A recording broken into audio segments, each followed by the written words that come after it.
Hello! Bonjour à tous, j'espère que vous allez bien. Aujourd'hui on se retrouve pour la plante de la semaine et cette semaine j'ai décidé de vous présenter les alocasias. Alors l'alocasia, moi j'adore, c'est une de mes plantes préférées. À chaque fois je dis ça au début de ces vidéos. Donc oui, c'est une plante que j'affectionne beaucoup et qui pourtant est pas si facile à garder. J'en ai plusieurs, hein, j'en ai 3 et j'en ai une qui était immense, une macrorhiza et qui maintenant n'a plus que 2 feuilles. Donc du coup c'est vraiment complexe de trouver le bon endroit pour chacune d'entre elles. Celle-là c'est la Wenti et pour le coup je trouve qu'elle se porte plutôt bien, en tout cas en ce moment. Et je vais vous donner quelques conseils justement sur comment garder vos alocasias, qu'est-ce qu'il faut respecter, etc.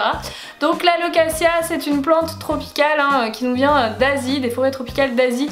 Donc forcément elle va aimer quoi? La chaleur, l'humidité, bref c'est pas méga facile de reproduire ce climat dans nos intérieurs, mais l'idée ça va être d'essayer. Donc niveau température, on va essayer de trouver une pièce qui est entre 18 et 21 degrés et de ne pas la mettre où il y a des courants d'air. Donc une pièce relativement humide aussi puisque c'est une plante tropicale comme on l'a dit.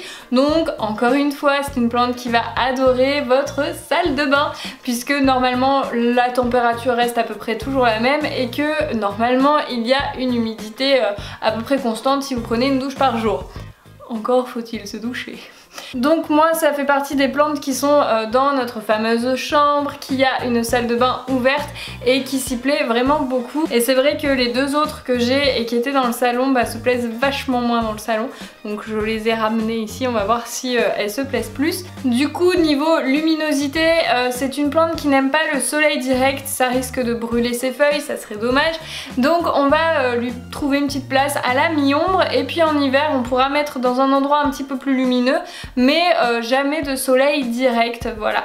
Donc en tout cas très peu de soleil direct et allez-y progressivement sinon vous risquez vraiment de brûler les feuilles. Au niveau de l'arrosage, c'est une plante qui aime bien être arrosée, donc faites bien attention que le terreau soit à peu près tout le temps humide mais jamais détrempé puisque oui, elle n'aime pas non plus être baignée dans l'eau tout le temps, donc ça risquerait bien sûr de faire pourrir ses racines, ça aussi ça serait dommage. Donc vous pouvez en été facilement l'arroser 2 fois par semaine et en hiver on va vraiment réduire. Au niveau de la fertilisation, je vous conseille de mettre de l'engrais 1 fois par mois au printemps et en été. Donc ce qu'il faudra faire c'est vraiment veiller à avoir une bonne hydrométrie, donc une pièce bien humide. Si vous n'avez pas de pièce chez vous qui dispose justement d'une bonne hydrométrie et d'une lumière naturelle, vous pouvez toujours essayer de tricher avec un petit lit de billes d'argile ou de gravier humide ou tout simplement un bol d'eau à proximité. Moi ce que je faisais dans mon ancienne maison, quand j'allumais les chauffages je mettais toujours un petit bol d'eau au-dessus des chauffages pour justement libérer un petit peu d'eau et augmenter un petit peu l'humidité parce que c'est vrai notamment dans les nouvelles maisons l'humidité est très basse et clairement pas suffisante pour nos plantes. Donc voilà, vous faites ça. Ce qui est aussi important c'est de nettoyer de temps en temps les feuilles, donc de les dépoussiérer au moins 1 fois par mois on va dire, donc ou avec une éponge humide tout simplement. Attention, la sève peut être allergisante pour les peaux les plus sensibles, donc si vous avez la peau sensible n'hésitez pas à mettre des gants quand vous manipulez la plante, quand vous coupez aussi les feuilles qui tombent. Et puis voilà, moi mon conseil perso que j'ai jamais trouvé dans les bouquins mais honnêtement sur celle-là par exemple ça m'a fait des pouces, c'est que je la mets dehors l'été à partir du mois de mai dans le sud bien sûr, mais jusque je l'ai rentrée quand je l'ai rentrée fin septembre début octobre hein. Et ma mère qui est dans le nord de la France, je lui ai dit de faire pareil avec la sienne et c'est vrai qu'elles se sont beaucoup plus dehors. Donc en été on les met dehors et puis dès qu'on voit que les températures descendent autour des 10 degrés la nuit, et ben hop on les rentre et puis on leur trouve une place plutôt sympa dans la maison.